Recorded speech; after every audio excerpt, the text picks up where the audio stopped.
He's concerned about World War III. Russia's nuclear doctrine calls for the employment of nuclear weapons. The West and the East are going to be fighting on the opposite side, and he's assembling the coalition to target both U.S. homeland and allies. Putin wants to make sure that he builds an anti-U.S. axis, which includes North Korea, China, Cuba, Venezuela. Breaking news coming out that for the first time in 24 years, Russian President Vladimir Putin is going to be visiting North Korea.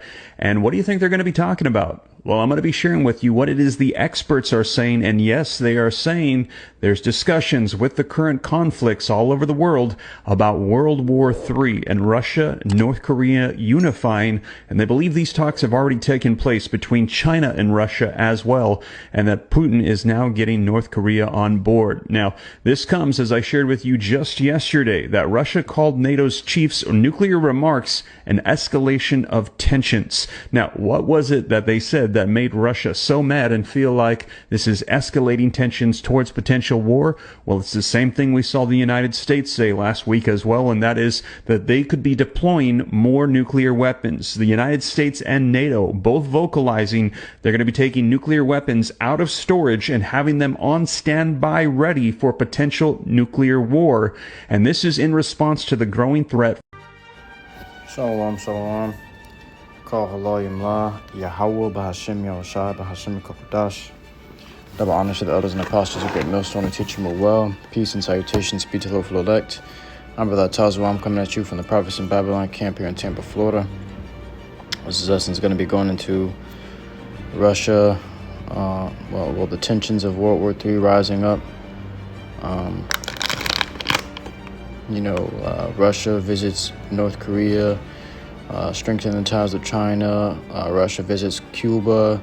Okay, and this guy says in this video, it seems like what he's doing is making no America zones all over the world. Like in Cuba, Venezuela, North Korea, China, all these places. It's like he's allying with or rallying with, to keep America away from. And these are Russia's allies. Russia is cool with these nations.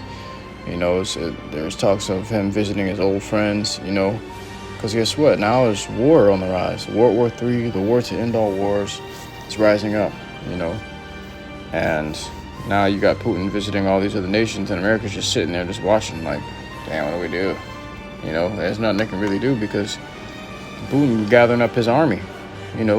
What happens when a guy about to go meet up to a fight and he started visiting all his friends before the fight? You already know he's building up an army. He's building up somebody or people that is going to back him up during that fight, and justify him in that fight. So Putin already building up an army, man, building up his allies. He already got his allies and calling them no America zone. Because America can't go over there and try to persuade these people no more. Cuba's right underneath Florida. Okay, but that's right on the border of America. And Russia was there. So there it goes to show you Russia. Now, if Russia really ally with Cuba, he's got a whole base down here underneath Florida. They can really move in, send troops in, and get busy at the bottom of Florida, man.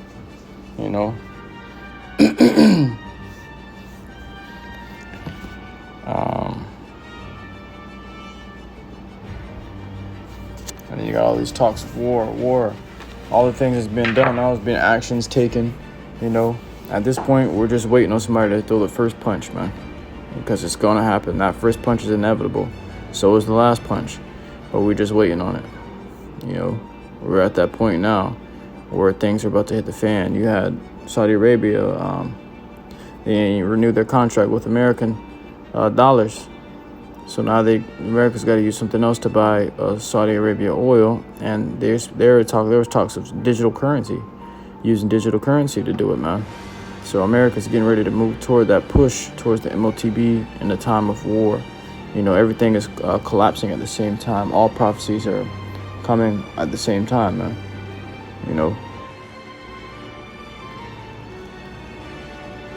So I had an interruption, but they got these scriptures in the book of Revelation, chapter 9 verse 12. One woe is past, which was the First World War. It says, and behold, there come 2 woes more hereafter, meaning 2 world wars more thereafter that first war. All right. And all these world wars were prophesied in the scriptures. Okay. And these things went down in history. And the Bible is what? A history book. So these 3 major events that were going to take place in Mark history were already prophesied in the scriptures before they happened. So 1 woe is past, and behold, there come 2 woes more hereafter. Okay. Then you got this one in the book of Revelation. It says, Revelation chapter 11 and verse 14, the 2nd woe is past, and behold, the 3rd woe cometh quickly. Okay.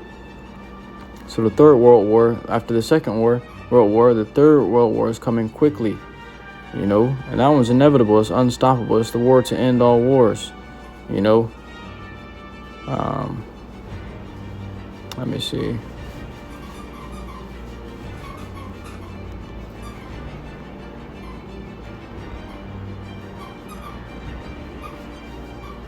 Second Esdras.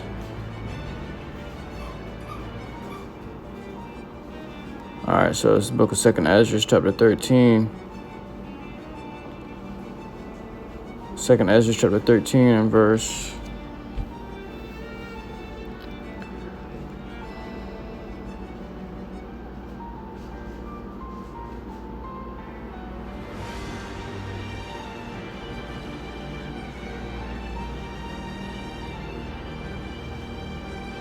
We'll start at verse 2. It says, and lo, there arose a wind from the sea, that it moved all the waves thereof. And I beheld, and lo, that man waxed strong with the thousands of heaven. And when he turned his countenance to look, all the things trembled that were seen under him. Whew. And you know the Lord is extolled above all things, so he was on high, man. That means everything it trembled. You know, everything trembled because everything was under the Lord. In that vision, and that's going to come to pass. It says, and whatsoever the voice went out of his mouth, all they burned that heard his voice, like as the earth faileth when it feeleth the fire. And after this I beheld, and lo, there was gathered together a multitude of men out of number from the 4 winds of heaven to subdue the man that came out of the sea. Okay. It says,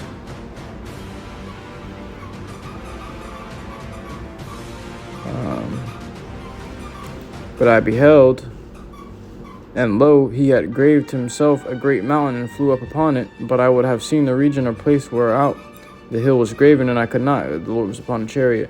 It says, and after this I beheld, and lo, all they which were gathered together to subdue him were sore afraid, and yet durst fight. So these people were gathered together because they were in the midst of war. They were already in war when the Lord pulled up, man. You know.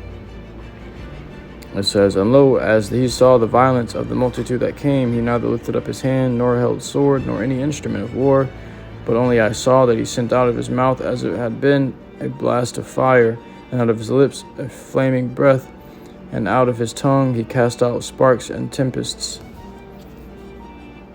So the Lord destroyed them in a heartbeat, man. You know. But this is, of course, going to be doing that final war, that World War III, you know, in the midst and the climax of their battle. You know, the Lord going to pull up and destroy everything. Okay.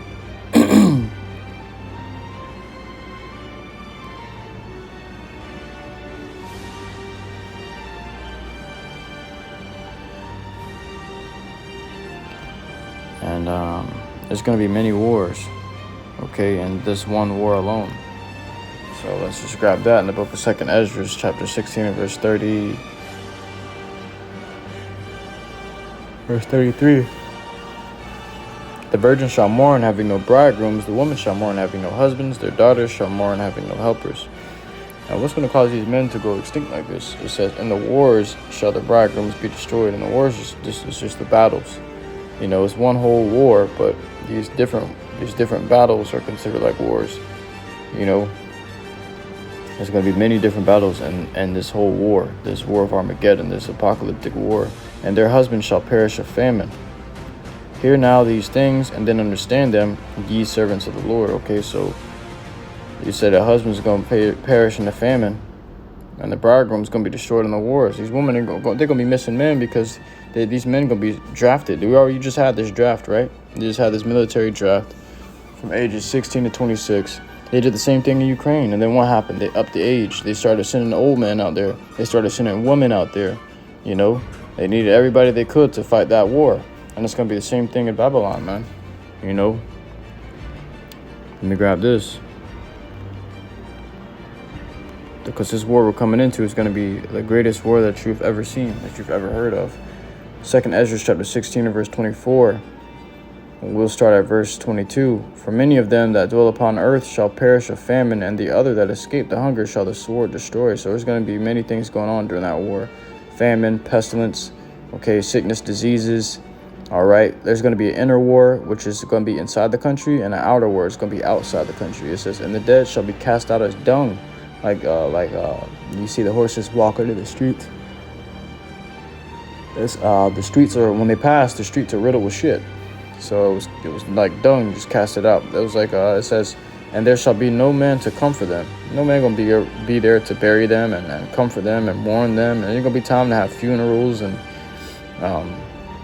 family gatherings to discuss what happened to their loved one and the memories they had with their loved one, you know. It says, for the earth shall be wasted and the city shall be cast down. So the people that's going to be mourning you, they're going to be dead too, man. You know, and that's why we give thanks unto YAHAWASHI for the mercy he's shown upon us every day, daily, man. Because he's helping us every day. Every day he's showing us mercy. Every time we every heartbeat, there's mercy, man. The Lord has shown mercy with every heartbeat, because the Lord can just stop your heart at any instant, at any moment. But that just goes to show you that continuously the Lord is having mercy upon you. And you've done things in this life and the lives before that's worthy of death, man. You know, and no man, scriptures say, no man perished being innocent. Okay, and also the other scripture also roughly paraphrasing, it says, there is not a just man upon earth that doeth good and sinneth not. Okay, because everybody is riddled with sin. Everybody is painted with sin. There's no man greater than the other, man. And according to works of the law, you know, by the law, because we all, you know, have been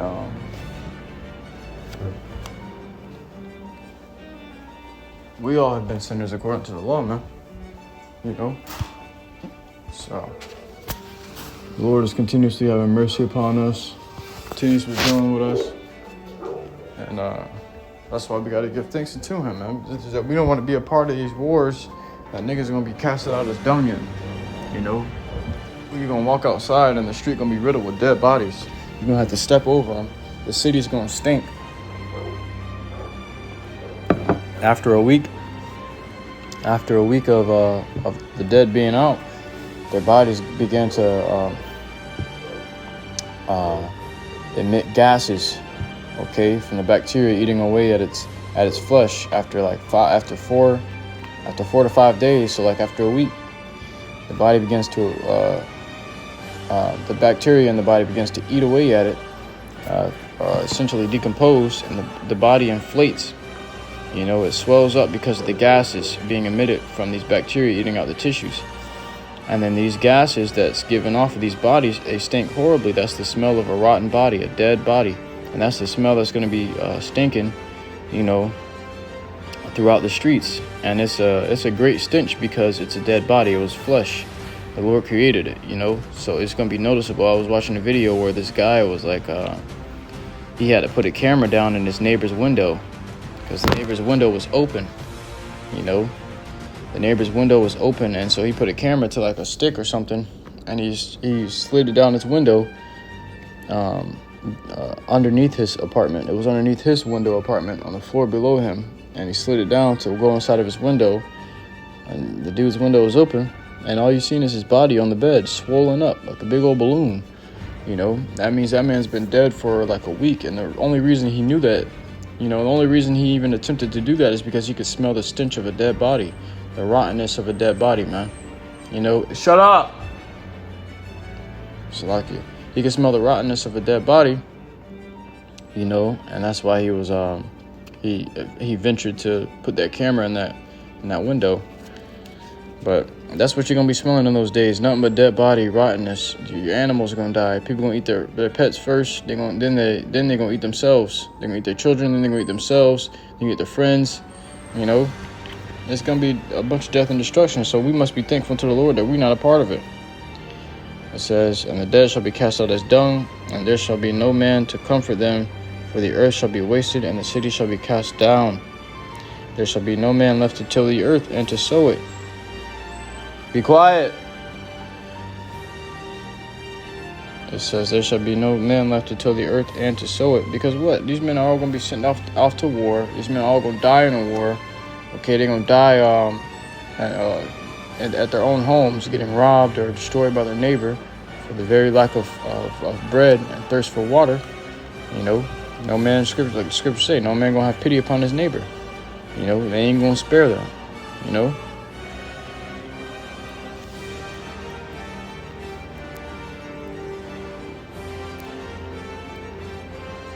It says, book of, so I can bear with me.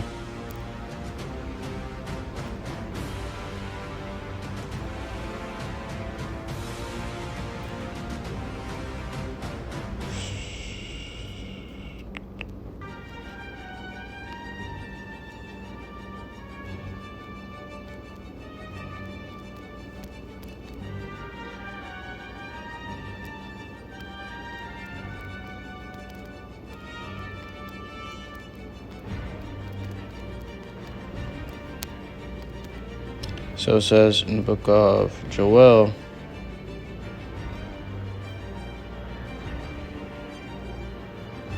the book of Joel, chapter 2, it says,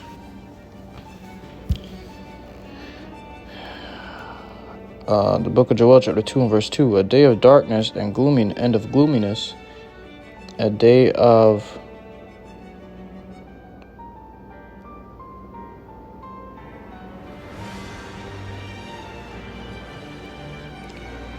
darkness and of gloominess, a day of clouds and of thick darkness, as the morning spread upon the mountains, a great people and a strong, there hath not been ever the like, and neither shall be any more after it, even to the years of many generations."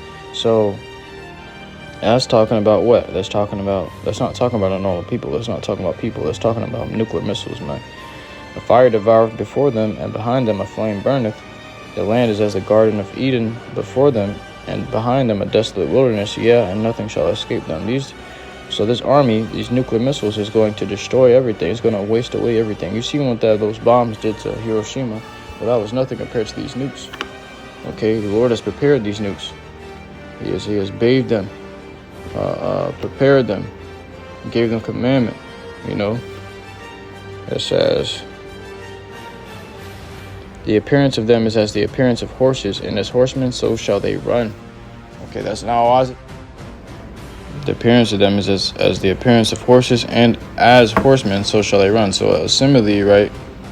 A simile will be a comparison using the words like or as. So that means they're comparing these they're comparing these as they're comparing them to horsemen. That doesn't mean they're actually horsemen. It's just a comparison saying that they look like horsemen.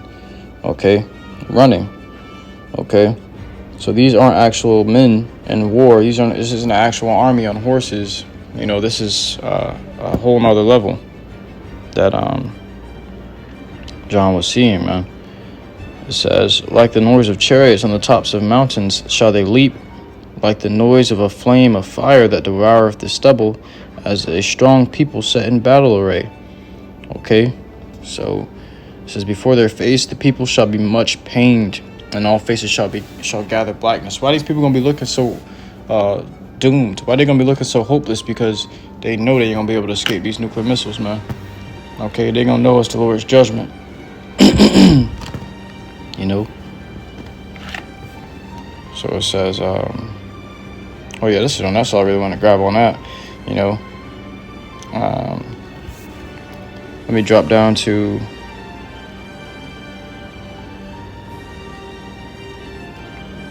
verse 10. It says, the earth shall quake before them. I mean, these things gonna be shaking the earth.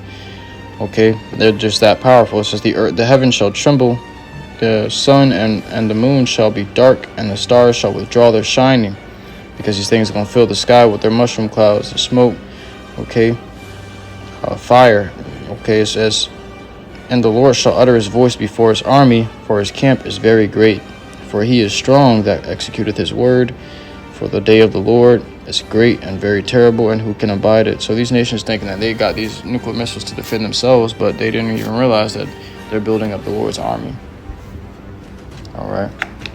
But with that, I truly hope this lesson was edifying to you. I can YAHAWAH in truth sincerity. Until next time, inshallah, I give all glory, honor, praises unto YAHAWAH, BAHASHAM, YAHAWASHI, BAHASHAM, QADASH.